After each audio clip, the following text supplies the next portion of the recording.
For nearly 2,000 years, the ancient Egyptians had lived within a universe populated by gods, thousands of them. Every bend of the Nile, every shift in the desert wind, every heartbeat of a newborn child was explained through divine presence. Theirs was a polytheistic world so deeply rooted that to question it seemed unthinkable. From the falcon-headed Horus, protector of kings, to the mysterious Osiris ruling the underworld, the gods were everywhere woven into law, ritual, daily bread, and the eternal hope of the afterlife. Temples stood not just as places of worship but as living engines of society.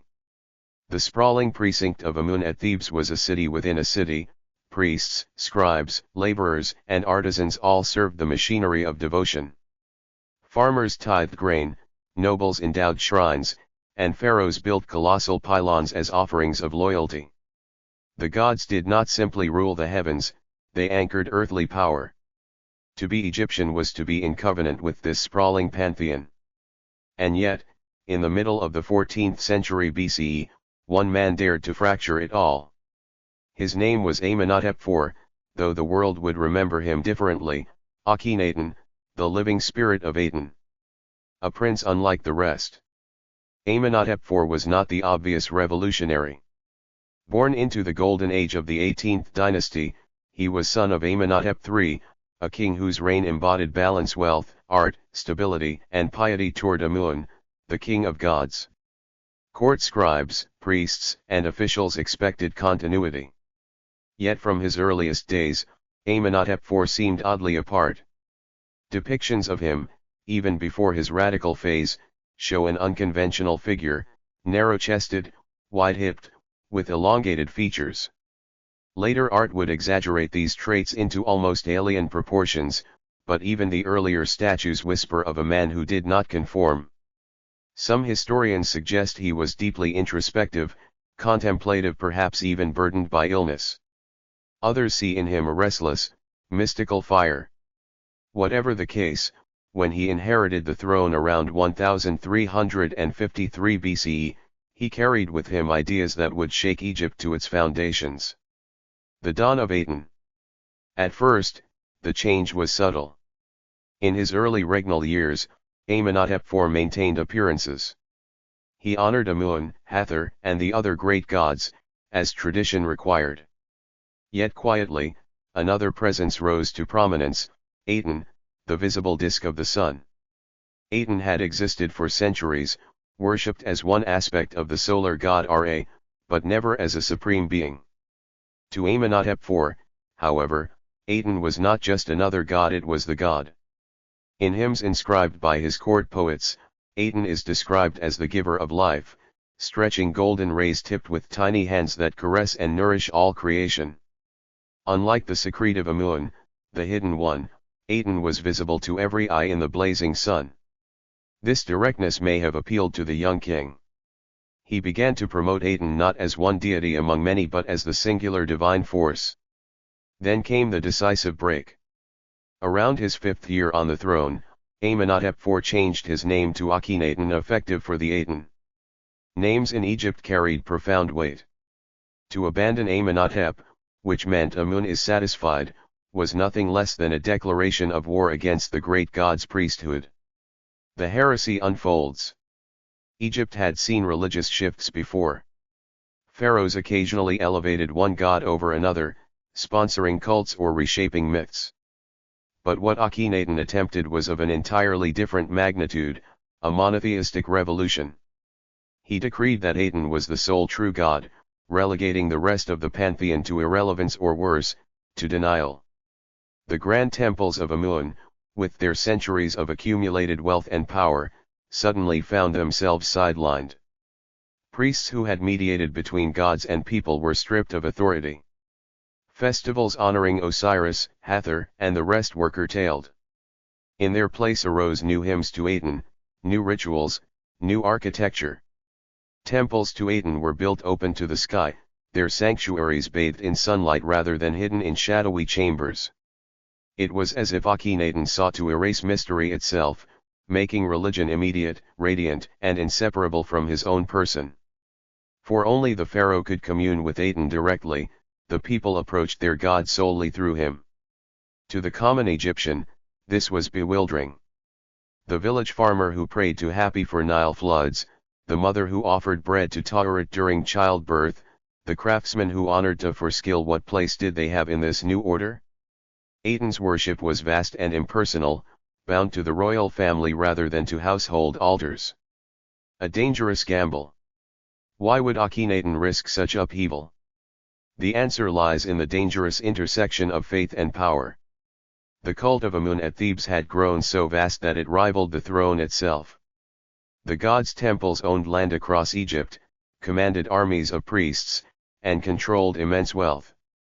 By elevating Aten, Akhenaten may have sought not only spiritual truth but political liberation from the suffocating dominance of Amun's priesthood. Still, the gamble was perilous. Religion in Egypt was not a private matter but the glue of cosmic order, what they called ma'at. To tamper with the gods was to tamper with the very balance of the universe. And yet Akhenaten did not flinch. He pressed forward with a zeal that stunned his courtiers. There is no god but Aten, one hymn proclaimed, centuries before similar words would echo elsewhere in human history. For the first time in the long story of Egypt, the many voices of the divine were silenced in favor of one. It was heresy, perhaps the most audacious ever attempted by a ruler in the ancient world. And it had only just begun. The sun had barely risen over the eastern horizon when Akhenaten made his proclamation. Standing before courtiers, priests, and foreign envoys, he declared that the Aten, the visible sun disk, would have a city of its own. Not Thebes, sacred seat of Amun. Not Memphis, with its millennia of tradition. But a new place, untainted by old gods, built from nothing, blazing with Aten's light. It was a staggering decree. Pharaohs had built temples and shrines for centuries, but never had one abandoned the great religious capitals in favor of an entirely new foundation. Yet Akhenaten was determined. He chose a stretch of desert plain along the Nile, flanked by cliffs that seemed to cradle the rising sun. There, on the east bank, he planted the seeds of Akhenaten, the horizon of the Aten. Building Amarna. The scale of construction was colossal. Thousands of laborers, artisans, and administrators swarmed the site. Mud brick houses rose in neat rows, palaces gleamed with white plaster, and vast open-air temples stretched skyward, their courtyards unroofed to let in the full blaze of Aten's rays. Unlike the monumental stone sanctuaries of Karnak, where darkness and mystery enveloped the god's hidden statue, these temples were radical in design. No inner chamber, no concealed idol, just endless expanses of sunlight flooding offering tables piled high with bread, beer, and flowers. The message was unmistakable: Aten was not to be hidden. His presence was the very light itself. In reliefs carved on boundary stelae, Akhenaten is shown in grand procession, claiming the land for Aten with almost ecstatic devotion. Here shall be the place of no other god, the inscriptions proclaim, only Aten, my father, whose rays give life. The city was not simply a capital, it was a theological manifesto written in stone and sand. Iconoclasm, the war on the old gods. But for Aten's light to shine, other gods had to be extinguished. Akhenaten ordered the chiseling out of rival divine names from inscriptions. The great name of Amun was hacked away from temple walls, even from royal cartouches where it had been part of kings' titles for generations. Statues of the old gods were smashed, their faces defaced, their temples stripped. This was more than reform, it was iconoclasm, a war on Egypt's religious memory. Imagine priests at Thebes watching in horror as masons desecrated images of their beloved god. Imagine families robbed of festivals that had marked the rhythm of their lives for centuries. The annual Opet festival, when Amun's statue processed through the streets of Thebes in jubilation, was silenced. Ordinary Egyptians must have felt bewildered, even betrayed. The gods who guarded childbirth, harvest, and the afterlife were suddenly declared irrelevant. In their place stood a sun disk whose worship seemed distant, intellectual, and centered wholly on the royal household. Aten's worship, direct but exclusive. To Akhenaten, Aten's worship was pure and universal. In hymns carved on the walls of Amarna, Aten is praised as the life-giver to all. You make the Nile in the underworld, bringing it forth for your people, sustaining every foreign land. Unlike other gods, Aten was not local or tribal. His rays touched Syrians, Nubians, and Libyans alike. Yet for all this universality, access to Aten was paradoxically narrow. The ordinary Egyptian could not pray directly to the sun disk. Instead, they prayed to Akhenaten and his queen, Nefertiti, who alone were depicted receiving Aten's rays. In temple reliefs, the divine light streams down, ending not in the hands of priests or commoners but only upon the royal family. This created an extraordinary concentration of spiritual power. Akhenaten was not merely king, he was high priest, prophet, and intermediary. In effect, he fused throne and temple into one. If Egypt had always believed the pharaoh to be divine, Akhenaten took it to an unprecedented extreme. He was not simply chosen by the gods, he was the sole channel through which the one true God could be known. Life in Amarna. For those who lived in Akhenaten, daily life must have felt strangely unsettled. The city was new, hastily built, and lacked the organic traditions of Thebes or Memphis. Temples dominated the landscape, but festivals felt different, open-air ceremonies under the sun, where offerings were made in abundance but the warmth of community devotion was absent. Priests of Amun and other gods lost their roles, their wealth, their prestige. Some adapted, serving in Aten's temples, but the rituals were unfamiliar. No statues of the god were carried in processions, no myths retold of Aten's adventures. Instead, worship revolved around sterile offerings to a radiant disk, and hymns sung to the pharaoh's glory. For the commoner, what did Aten offer? Unlike Osiris, Aten promised no comforting vision of the afterlife. Unlike Hathor, Aten offered no intimacy in childbirth or love.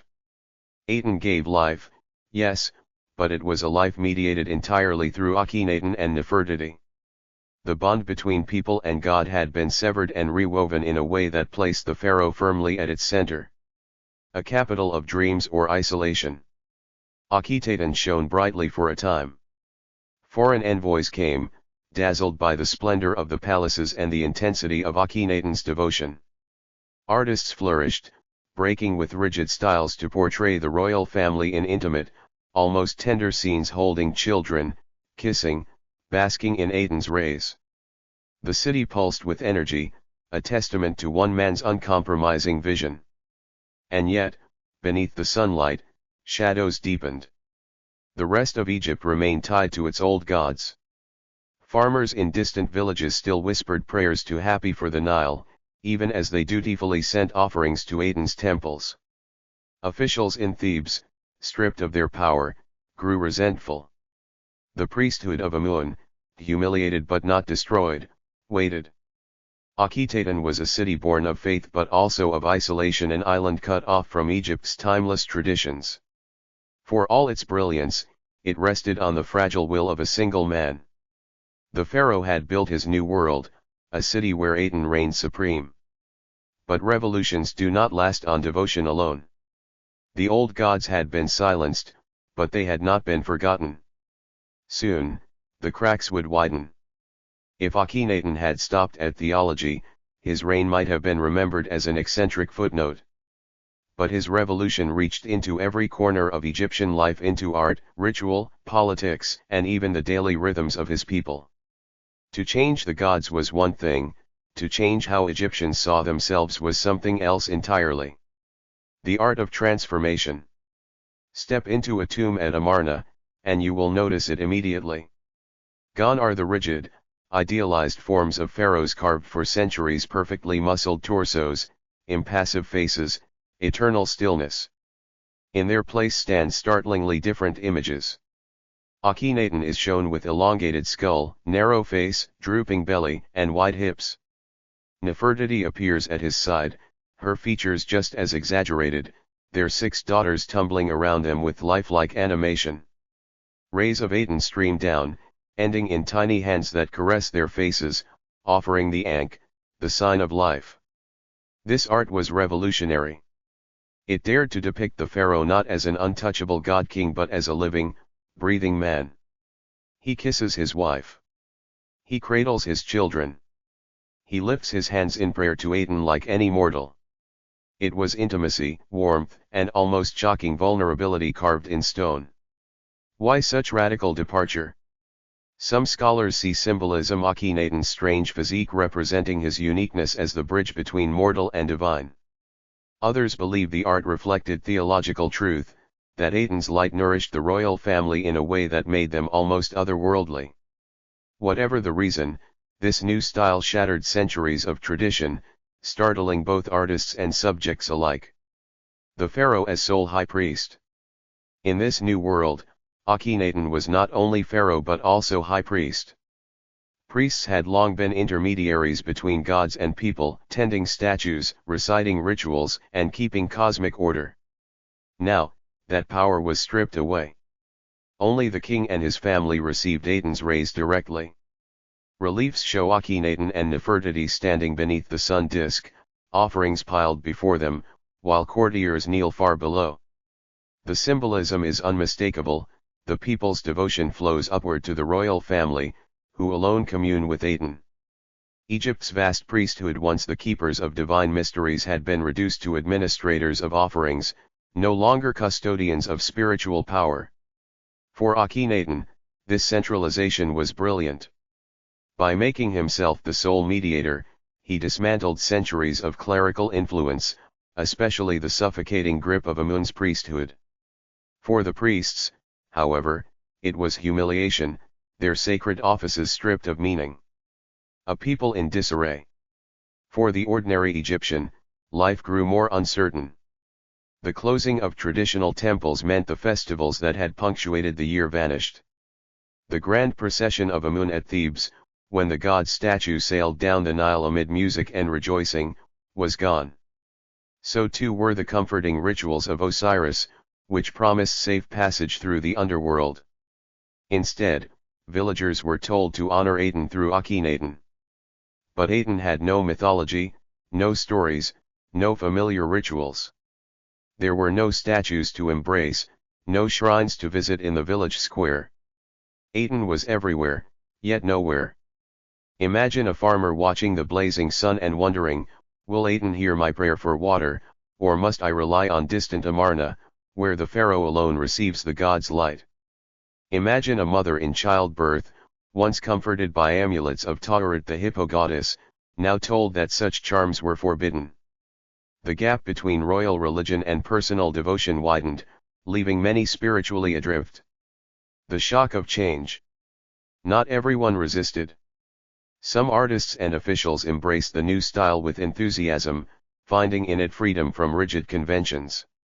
Amarna tombs reveal vibrant scenes of daily life: banquets, workers at rest, musicians playing, captured with a freshness absent in older art. For them, perhaps Aten's light was liberating, dissolving old hierarchies of formality. But for others, the changes felt like desecration. An elderly priest of Amun, forced to watch his god's name hacked out of stone, must have felt the weight of cosmic betrayal. Egypt's stability had always rested on Ma'at, the balance of order. To erase the gods was to risk unraveling the very fabric of existence. Politics behind piety. Behind the theology, practical politics pulsed. Akhenaten's reforms broke the economic power of the temples, channeling resources instead into his new city. Grain that once fed Thebes' priests now fed Aten's altars. Gold from Nubia funded palaces at Amarna instead of sanctuaries for Amun. Yet this came at a cost. Traditional religious centers, alienated and impoverished, began to withhold support. In foreign affairs, Akhenaten's obsession with his new religion distracted him from rising threats abroad: Hittite expansion in Syria, restlessness in Canaan. Letters from desperate governors pleading for help piled up in Amarna's archives, many unanswered. While Aten's light bathed the royal city, Egypt's empire dimmed at its edges. A kingdom divided. By now, Egypt was a kingdom of two realities. In Amarna, the royal family basked in Aten's radiance, surrounded by adoring courtiers and innovative artists. In Thebes and beyond, resentment simmered, temples fell silent, and whispers of discontent spread. Akhenaten seemed unmoved. To him, this was the dawn of a new age, one that would outshine all that came before. He believed Aten's rays stretched over all lands, sustaining all life, and that he alone had been chosen to reveal this truth. The old gods were relics, shadows, illusions. But shadows, once cast aside, have a way of returning. Akhenaten's artistic revolution had redefined how Egypt saw its ruler, its god, and itself. Yet for all its brilliance, it left a nation unmoored, its people caught between devotion and confusion. And as the years passed, the discontent would begin to take shape not in open revolt, but in quiet, gathering opposition. The backlash was coming. For nearly 2 decades, Akhenaten had ruled as prophet of Aten, living in his gleaming new city, basking in the sunlight that he believed sustained all creation. But revolutions, no matter how radiant, are fragile things. Outside Amarna's whitewashed walls, resentment festered, Egypt's empire wavered, and enemies circled. And when the strange pharaoh finally vanished from history, the reckoning came swift and merciless. The weight of silence. Egypt was not a land that forgot easily. For generations, priests had tended shrines, farmers had prayed for floods, and festivals had bound communities together. Under Akhenaten, all this had been torn away. The priests of Amun, stripped of wealth and dignity, simmered in humiliation. Nobles who once paraded with gods in lavish ceremonies now bowed only to a blazing sun disk and a pharaoh who claimed to be its sole prophet. Even the common people felt abandoned. What comfort did Aten offer at a graveside? What promise did he hold for the weary in drought? Behind the shining facades of Amarna, Egypt was growing restless. Cracks in the empire. Foreign letters found in Amarna's archives tell a story of neglect. Governors in Canaan begged for reinforcements as Hittite armies pressed closer, but their pleas went unanswered. One letter, desperate in tone, warns, "If troops do not come, the lands of the king, my lord, will be lost." Akhenaten, consumed by his vision of Aten, seemed deaf to the cries of his empire. Egypt, once feared and dominant, began to falter on the world stage. To the generals and diplomats who remembered the might of Amenhotep III, this was dangerous folly. The king's isolation deepened.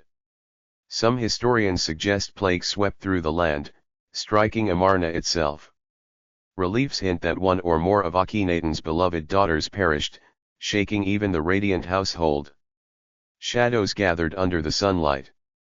The mysterious death of a pharaoh. And then suddenly Akhenaten was gone. How he died remains one of history's enigmas. Was it illness, the toll of plague? Was he assassinated by courtiers weary of his obsession? Or did Aten's prophet simply fade, exhausted by the weight of his own vision? What is clear is that Egypt wasted no time in dismantling his legacy. His immediate successors, possibly a mysterious figure named Smenkhar, and then the boy king Tutankhaten, faced a nation aching for restoration. Under immense pressure from priests, generals, and people alike, the young Tutankhaten changed his name to Tutankhamun, living image of Amun. The signal was unmistakable: the old gods had returned. The great reversal. The speed of the backlash was breathtaking. Temples to Aten were abandoned, their open courts left to crumble in the desert wind.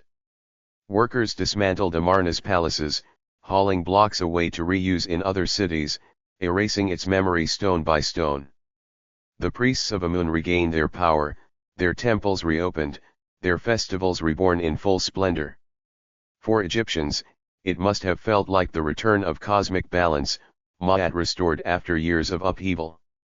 Tutankhamun, guided by powerful advisors like En-Horemheb, issued decrees restoring the old religion.